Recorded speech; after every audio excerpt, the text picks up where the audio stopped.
Welcome to A Shade of Prog. Um, it's our first show, my first show, and what is this all about? Well, I like all kinds of music, and I really like progressive rock, referred to in the short term as prog rock, which is funny.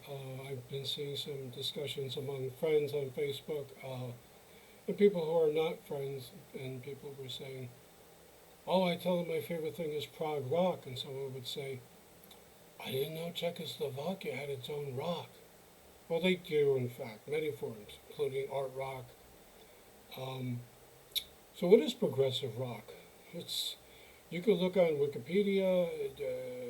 You could have a conversation with a really knowledgeable person, more knowledgeable than myself, and you would get many different answers.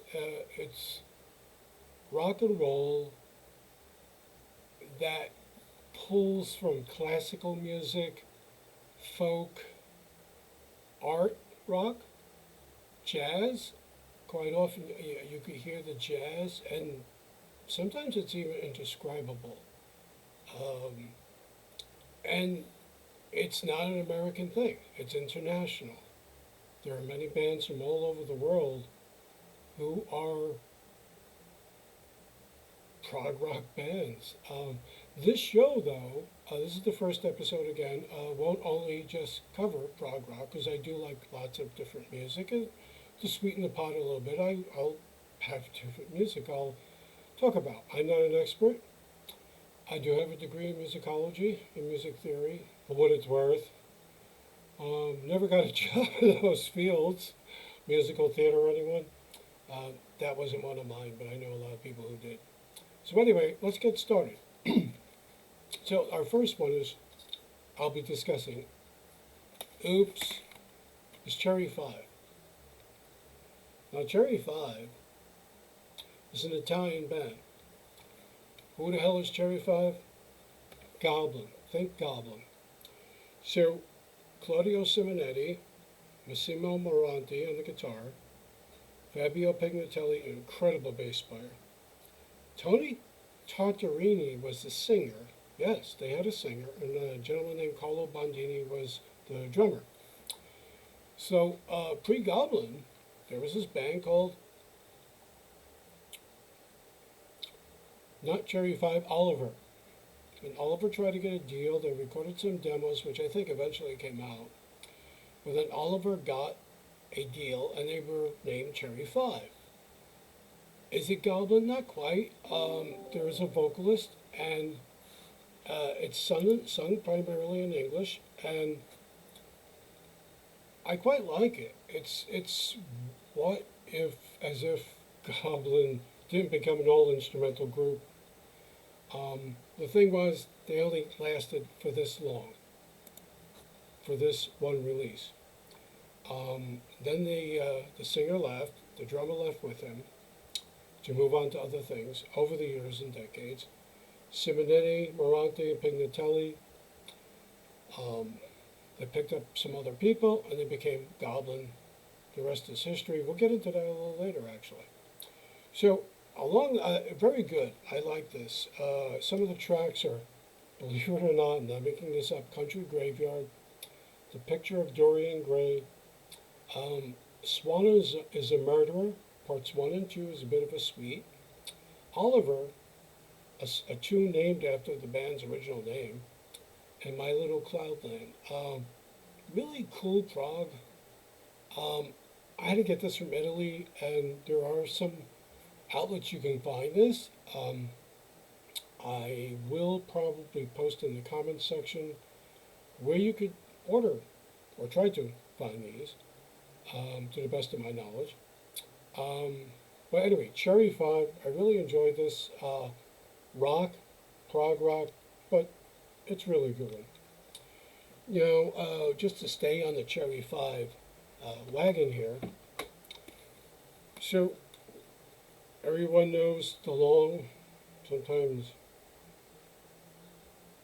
confusing history of Goblin. Many members came and left.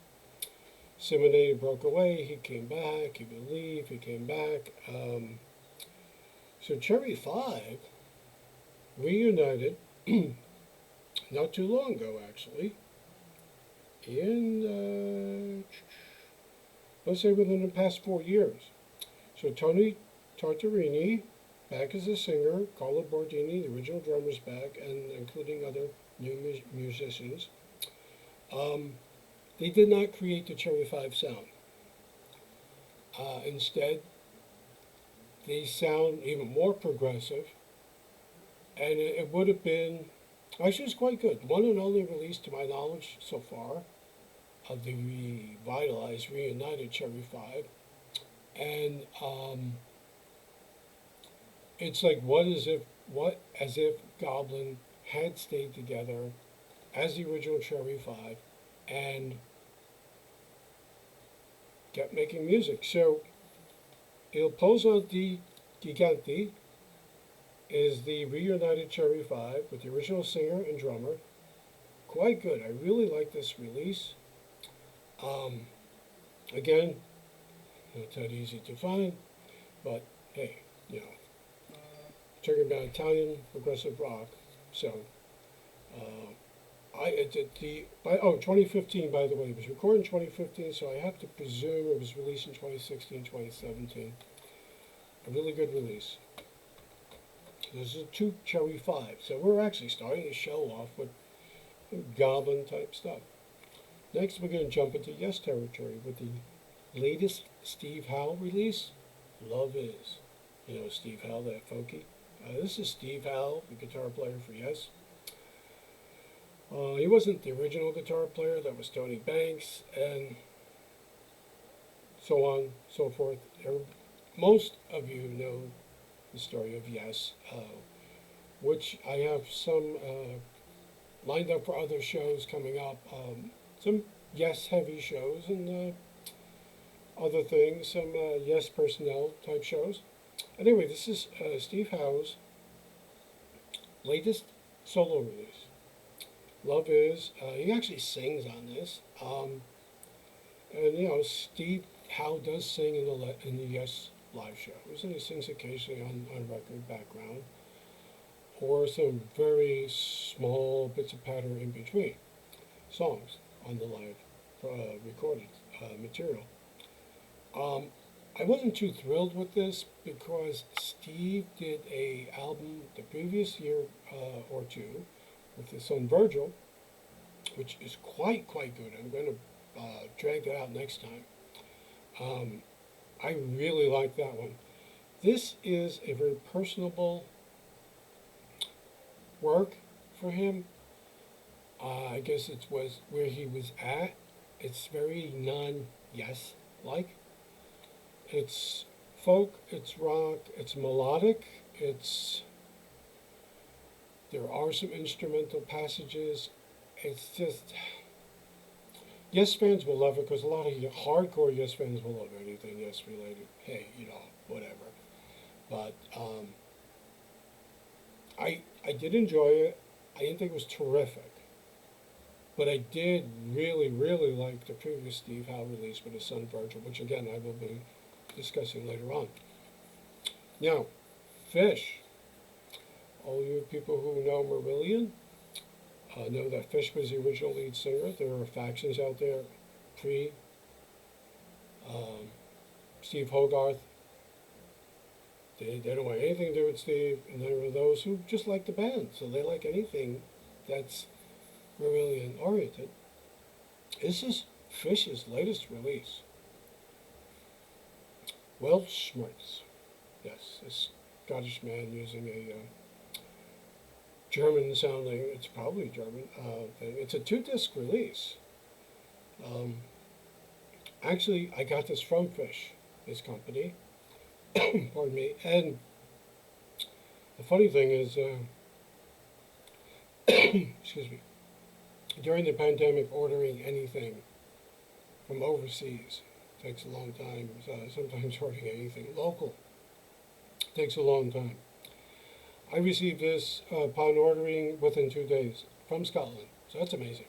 This is a very good. This actually won Best Prog Album of the Year from Prog Report. I believe it got a very good notice, if not an award from Prog magazine. Classic Rock magazine named it the best album of the year for 2020, and this came out recently, like super recently, within the last month. Okay, this, so Fish. He's an older gentleman now. Um, I believe he's in his 60s. That's not to belie his abilities as a singer. He still can really have an emotional core. These are very, very good songs to listen to. I'm very curious of I haven't researched the Fish himself, the man, to find out why he left Marillion. There's a lot of stories, both light and dark, about that. His willingness to leave, or maybe forced to leave, or had to leave. A lot of the song titles he does in his most recent solo work seems to be, I don't know, religious tinged song titles, which is no knock on that. It's just that, but when you listen to them, the tunes, they're dark. So, who's to say? So yeah, I'm very curious. I will research him. Fish actually is on Facebook every Friday afternoons. He has a Facebook page. He goes live, sits in his den in Scotland, has a big beer, and reminisces, tells stories. Sometimes he sings a little tune or ditty. So anyway, congratulations to Fish on winning all these awards. This is an amazing record, by the way. Really good. Worth it to purchase, worth it to try to track down. I understand that sometimes Amazon.com may have it, but then it goes out of print quickly. Not out of print, but like becomes unavailable quickly. So, well smart. Fish Music. So you can get it from Fish. Go on the internet. So with that being said, yeah, sometimes I'll go really deep on something and sometimes not. Since it's the first show, I want people to come back. So I'm not going to bore the hell out of everyone. I have some vinyl here I'm going to do. It's not going to be a really long show, but it could be. So bear with me. I hope you like it. Please comment. If you hate it, hey, don't go back and watch it again. Asturias, one of my favorite bands. Asturias, oh, there you go. They're from Japan. I first saw them on one of the Cruise to the Edge shows. And they're from Japan, multi-instrumentalists. Satoshi Hirata plays guitar. Tai Sena plays violin. Yoshihiro Kawog plays keyboards. I'm sorry if I'm killing your name. Kiyotaka Tanabe on drums and Yoi Ohama on bass. These people play on other albums for other bands, have other side bands too. So Trinity is one of their newest recordings, is their newest recording to my knowledge. Very good. So what does Electric Asturias sound like? It's all instrumental. So it's Japanese. So it's interesting. I will discuss a little bit more about some Italian material. The Japanese pulled from their history of their music. It's elegiac. It has color. It just forms from the whole history and all the historical instruments that have been played, and then revitalized in recordings using instruments based on the historical ones that we know. And so there's Japanese metal out there. I will be covering some of that in upcoming shows. There's Japanese rock. I will be covering that in some upcoming shows. So Japanese prog I find very, very interesting because it's so comforting and it opens, for me, it opens up, sound opens up the possibilities. You listen to this kind of music and you relax and it makes your mind just go into the instruments. Very, very good band. They don't play the U.S. that often. Actually, I saw them 3 times, I believe, on the Cruise to the Edge, which is a progressive rock cruise where a bunch of us people get together and enjoy between 20 and 30 bands for 5 or 6 days of nonstop music where you're exhausted. But it's enjoyable. So anyway, one of my deeply personal favorite bands. Some of these guys are on my Facebook friends list, and I actually ran into them a couple of times on some of the cruises off when they were not playing. They're very nicest people, really cool. So let's discuss something else. Dream Theater. Now I will admit I have seen them back in the day. So we're talking probably mid to late 90s. A big open air venue, opening for another band. I think I have an old ticket stub where they were opening for ELP, I believe, or Yes, something like that. So, undeniably talented band. It's just like one of those bands where it's metal, it's prog, it's rock, and for me, sometimes I can't hear the sounds melding into something that's like, wow. It's like, here's our metal song, here's our prog song, here's our rock song. And Jordan Brutus, a classically trained pianist. John Petrucci, an amazing guitar player. So, who's the game player in that? It's Mike Portnoy. I become a huge Mike Portnoy fan. He's one of the most amazing drummers. And some people say, I like Portnoy, he's okay. Some people don't like Portnoy. Mike Portnoy is an amazing drummer, plays with like 20 bands. He's no longer in Dream Theater, hasn't been in Dream Theater in a while. But so this CD, Dream Theater occasionally does official bootlegs. They do special shows sometimes. So this special show happened to have been Dream Theater's official bootleg, Dark Side of the Moon. I'm a big Pink Floyd fan. So disc one, this is live at one of the venues they played in, and just Lewis, you should have researched this a little bit more. I'm kidding. So one whole set was Dark Side of the Moon in order of the original Pink Floyd album. Very good. It's live. They really did a great, phenomenal job. Hats off to Dream Theater on this. Mike Portnoy put this out. Along with John Petrucci, they produced the final version of this. And disc 2 is Saucerful of Secrets.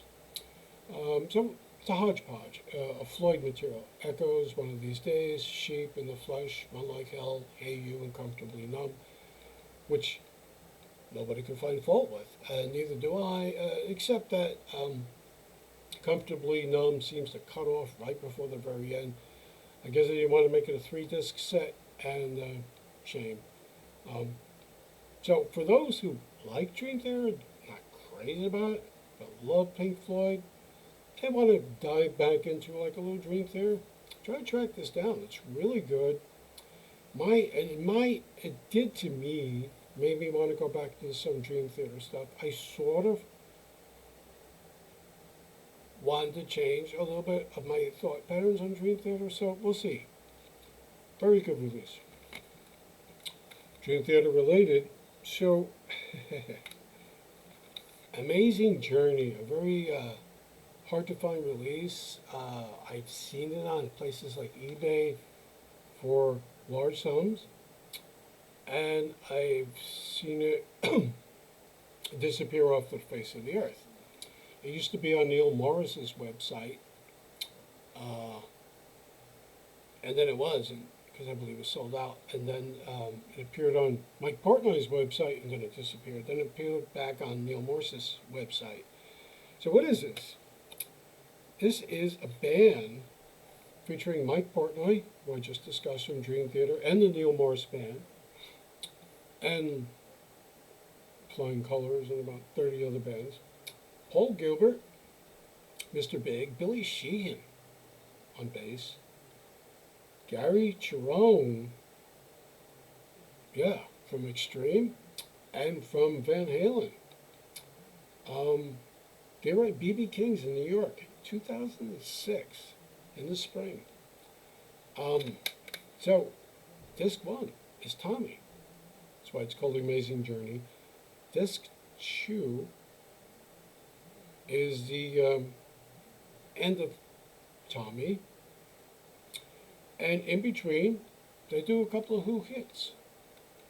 11 tracks on disc one, 20 on disc two, really good stuff. If you can't find, it's hard to find again, but someone said on YouTube the show is there. It was uploaded. Could have been uploaded by Mike Portnoy, or maybe he had it filmed, or by someone else, a fan. Very, very good stuff. If you like The Who, this Amazing Journey, these guys are fantastic, especially Portnoy, who is Portnoy. So he's not doing Keith Moon.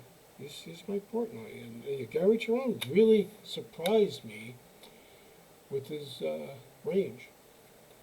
Good CD. So getting back to the Italians, one of my favorite Italian bands, I started off with Cherry 5, mentioned Goblin a lot, is Le Orme. So they've been around for a very, very long time. Their list of recordings of albums is numerous. Unlike PFM, another Italian band who I love, who I find inconsistent in their releases. Hey, even the Rolling Stones are inconsistent, right? I found almost everything that Le Orme has done has been really, really good, way above average. So I mentioned about the Japanese. So with Italian music, it's a romantic language, and also its history is opera and classical and folk, cantatas, a lot of street singing.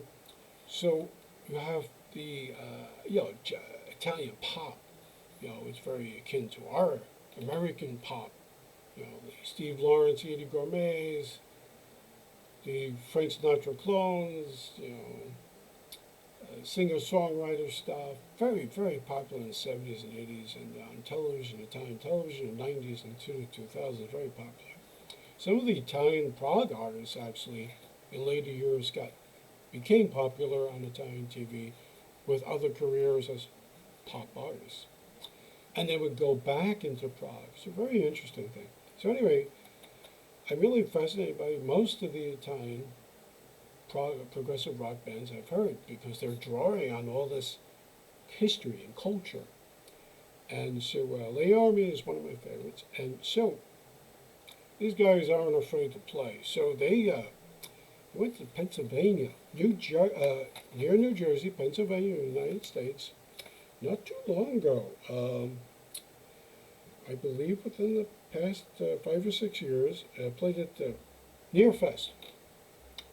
So another Prague thing, there's Prague Fest, there's Near Fest. Prague Fest is in New Jersey, I believe. Near Fest is in PA, not too far from Prague Fest. So of all things, is Le Orme live in Pennsylvania. Really great set, really, really good stuff. I'll find 2 CDs of the whole full long live show and a DVD of the entire show. Really interesting. Seasoned players. Not the current version of the Orme is not a full original band, given the age of the band members, but most of the original band members are there, but even the newest guys have been around for 10, 15 years. So, photo. Really interesting.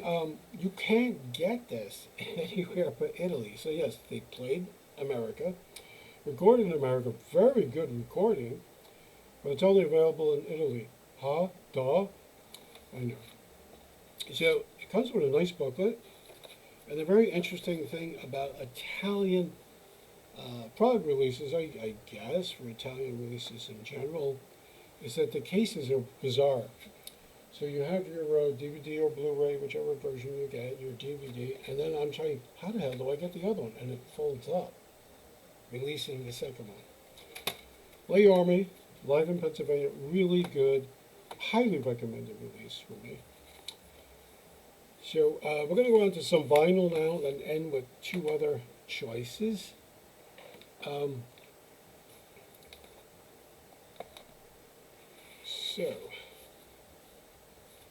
yeah, is this not a cool cover?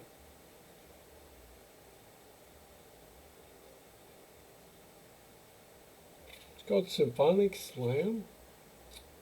It's a band named Symphonic Slam.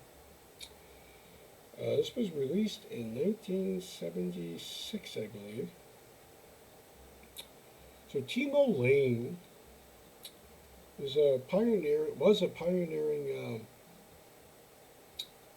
multi-instrumentalist. He's of Finnish and Greek descent. Family moved to Canada. So he tried to make it there, and he came down to the States, so the story goes. And he devised a 360 aural, A-U-R-A-L, aural polyphonic guitar synthesizer, and plugged this into a bunch of boards, etc. Also played guitar, as gentlemen. Had two other guys, John Lowry on the drums and vocals, and David Stone keyboards, background vocals, as if you need another keyboard player. As I mentioned, who was playing bass, but I'm sure someone was. So the label, which is A&M Records, very popular label at the time, and was for many, many years, decided to release this very cool progressive. I mean, this is great on the wall, guys, right? I found this on eBay at a very, very good price. Very hard to get, by the way. Unfortunately, this is one of the few eBay purchases I did do where the record was not pristine. The jacket's in pretty good shape, but the record itself had to be cleaned up, and I would play it on my background record player turntable. I will talk about turntables in later shows. So what does this sound like? Not what you think. It's not like Symphonic Yes, or World Symphony Orchestra plays yes, or the London Symphony Orchestra plays yes, but I think all those things are out there. Or even Yes Acoustic, when Rick Wakeman was with them, it sounded to be more mellowish. You would hear Gregorian chants influence. You would hear very much classical influence. Yes, you hear the guitar synthesizer, but it's also very pop sounding, almost like I would have to presume that the record label A&M wanted them to, 76, to become popular pop hits, pop artists with pop hits, rather. And that wasn't happening. So they sat on this album for a long time. So I understand that Timo Lane had to force him to release it. I'm not quite sure how that happened. He did not record again for a long, about 2 or 3 years. So now we're looking late 70s. Didn't record again until maybe recently. I haven't heard those other albums. I did read that they're better and different. So for what that means, you know, if anything, it's a very cool cover. I liked it. I didn't hate it. I just wasn't quite sure what to expect. So I'm going to pick around here. So, so what do you do? Well, I'm going to discuss turntables in later shows. And so what do you do when you get a new turntable or a new, really good highline receiver, and you want to check it out? You want to check out your audio specs and your sound and what things sound like. So the album to try it with, Dark Side of the Moon. I cannot recommend anything higher than, especially the vinyl version. And the remastered vinyl version is just absolutely incredible. 180 gram. This is my go-to when I do a new audio setup or a different audio setup, or if I get a new turntable, or if I get a new receiver. These are the things I do. Hi, if anyone noticed the glitch in this, because there was an interruption, but if not, just ignore it. So, talk about Dark Side of the Moon being my go-to to test out new audio listening devices, like turntables, receivers, and the like. There are other Pink Floyd I might use for that purpose, but really Pink Floyd's Dark Side of the Moon is one I recommend other people, depending on their taste in music. Some people really like to use jazz. There's some really good Charles Mingus out there that's really good bass response. So, I threw that Pink Floyd reference in there because I like Pink Floyd. We'll probably have one Pink Floyd reference in there per show. Just kidding. So, back to Italian. We're going to actually end up in the show on Italian. I have a lot more stuff to cover, but I'm also watching our running time. So, Prog Exhibition is something I want to cover. A great, colorful blue cover there. So, progressive rock is a lot bigger in Italy than most of us expected.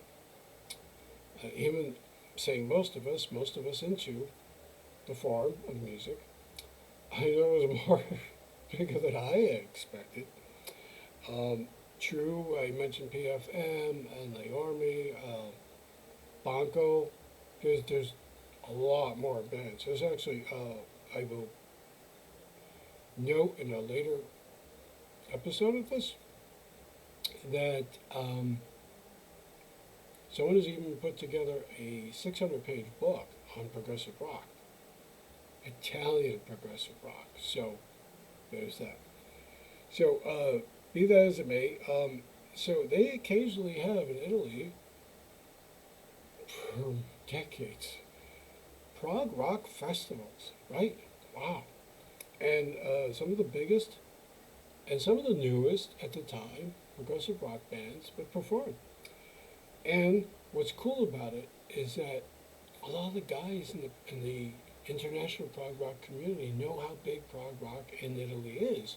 So they go over to Italy to perform at these shows.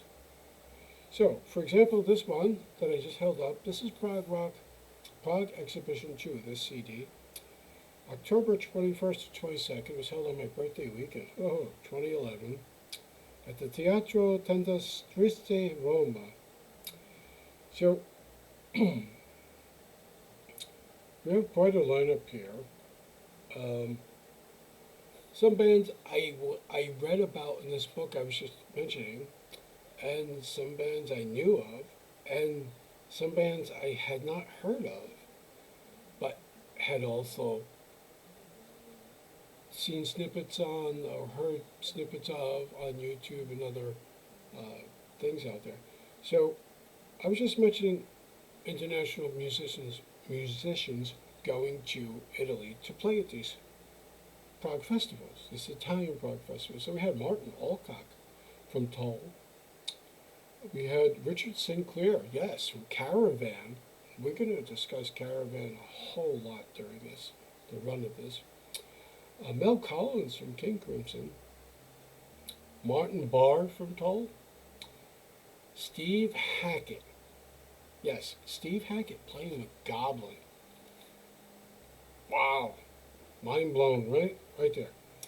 And it's not just on one tune, which is really cool. So those musicians I mentioned from various international bands went to Italy to play with bands called Oak, St. Juliet again, Balletto di Bronzo, the Vic Vargette Band, Garibaldi, which is a well-known Italian band, Biglietto per l'Inferno Folk. There's also a Biglietto per l'Inferno. Folk is a more later version. And New Goblin, which is pretty much everybody in Goblin but We'll get to that. Anyway, the thing with Steve Hackett with Goblin is like, wow, this is so cool. So they just don't pop up for one tune and leave. They probably said like, so what is this key in? Mel Collins, who was a sax player, wind player from King Crimson, for Arte et Métier, he hangs out for the whole set. So he's playing background wind, sax, flute, all kinds of wind instruments until they get to the obligatory Crimson tune. I will mention probably the reason why you can only get this from certain dealers. This was released in Italy. It sounds incredible. This is Volume 2. There's a separate series of other earlier shows, and I just recently got Volume 1, which is 7 CDs and 4 DVDs. Wow. Same deal there, different people, because it was a different entire show. This thing must have been hours long. Really good, really, really fun.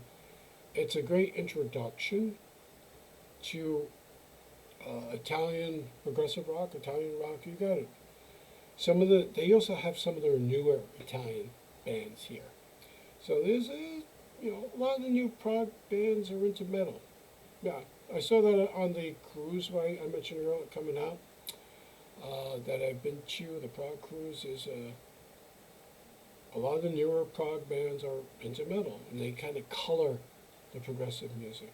These were also younger guys, and they probably were into some guys were metal bands and became prog because they were into prog and they had to color the music. And there's some guys who just like to mix it up. So, as the show comes to a close, I had some more material, but I don't want to go too much over 40 minutes. Oh my God, is it that long? Okay. So, we're going to end with this baby here. New Goblin Tour 2013 EP. Nice recording. This is on Death Waltz Records. Lewis, don't scare me. So, only a few times he stopped bickering. And most of the remaining members of Goblin would get together, and from occasion to occasion, from time to time, Claudio Simonetti would go back and play with Massimo and Maurizio and others, and they would perform as Goblin. And then Claudio Simonetti would leave and disappear and do his own thing with Claudio Simonetti's Goblin or various other things. This is an EP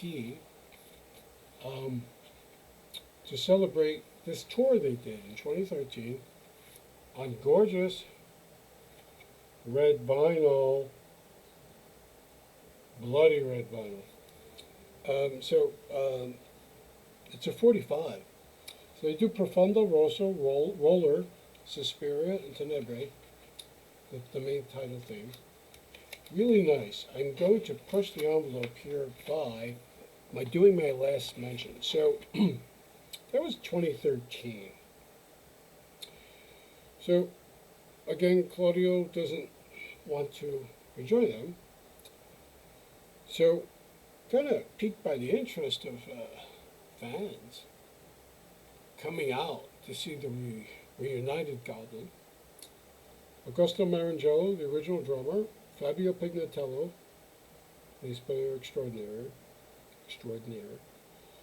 and Giacomo Anselmi plays guitar now, with 2 other keyboardists. So, in 2011, it's about 2 years previous to this tour, but there's another live in Pennsylvania and live in Delaware and live in New Jersey, which I'm much sought after. I'm trying to find those. So Goblin, they became Goblin Rebirth live. I know, it's already confusing. The 2-disc set, beautifully mounted, and incredible. This is on Black Widow Records out of Italy. It's the front cover, really nice. Back cover, nice gatefold, with the full band playing, 180 gram vinyl. Now, I'll show you the inside. Really nice. It's like a Goblin greatest hits. I much prefer this than to Simonetti's material, only because I don't know, the feel is so much better. We have Killer on the Train, Blue Amiga, Aquaman, Roller, Mad Puppet bass solo, Death Dies Tenebrae, La Chiesa, Suspiria, main title theme from Zombie Profondo Rosso. Now, there's another 2 releases of the new Goblin from the last 2 years that I'm going to discuss in later shows, so people don't get all goblined out. So there's that. Really like this. The thing is, though, I would wholeheartedly recommend this Black Widow release, except I've gotten some Black Widow, that's a company in Italy, some Black Widow vinyl that had some low volume audio hiss. So the first thing I'm thinking is, oh, what's wrong with my setup? And I paused everything and spent about 30 minutes looking all over the place and checking out the wires, and realized that what they did was they mastered an older version of the vinyl through their re-recording process without checking out the ground wire connection. Now, if you buy some new vinyl from a less than major company like Columbia, or one of the foreign, I'm not saying all Black Widow product is bad, but I came across this and I researched and I found that other companies do this, unwittingly at the most, is they'll remaster something from a vinyl product. And what happens is you get this low audio hum, like, and it means that they didn't have the ground wire connected to the system. So how did I discover this is that after fussing around with a lot of things, I put something else on and it was perfect. And I put something else on, it was perfect. I put that back on, there it is. And then I started doing my Google research. Remember, Google is your friend? So is YouTube. I mean, they can really help you out of lots of binds. Technology-wise, other ways. Not lifestyles, but, but Google is your friend for some things. Many things. Anyway, no, this record sounds beautiful, by the way. Really like it. It's a live album. It's got punch. The bass is out there. It's prominent, as opposed to some Yes live releases, which I'll discuss in later shows. I love Yes, by the way, so there's no dig at Yes. It's just that production-wise, a lot of their live product, in recent years, it goes without saying that they're just not bass heavy and they're not bass prominent, and a lot of Yes songs are pretty much written, recorded, and played live around the bass guitar. So go figure. The bass is very weak, audio-wise. Anyway, I hope you all liked this first show, enjoyed it. Not some crazy person. Again, I'm Louis Paul, and you can say, what's the name of this show? We're going to call it The Colors of Prog. Yes, not Prague, but Prog. It might change later on. Who knows? But as I said, I will discuss other kinds of music. I thank you for watching, listening. You can always come back a little bit, fast forward, whatever. I can't possibly cover everything. I have a long list of material to draw from. Chiefly, we will discuss progressive rock. Sometimes we will go in more depth on some bands and titles and albums. Maybe take an album apart. Maybe take a band apart. And just see, like bands who were, remember I mentioned earlier, some bands were inconsistent, like PFM. One of my favorite bands, and incredibly talented. But they buttered the toast a little too thin sometimes, but still amazing live. I've seen them many times. So, that being said, thank you, The Colors of Prog. Thanks for listening. I'll see you next time, whenever that'll be, hopefully soon. And stay safe out there.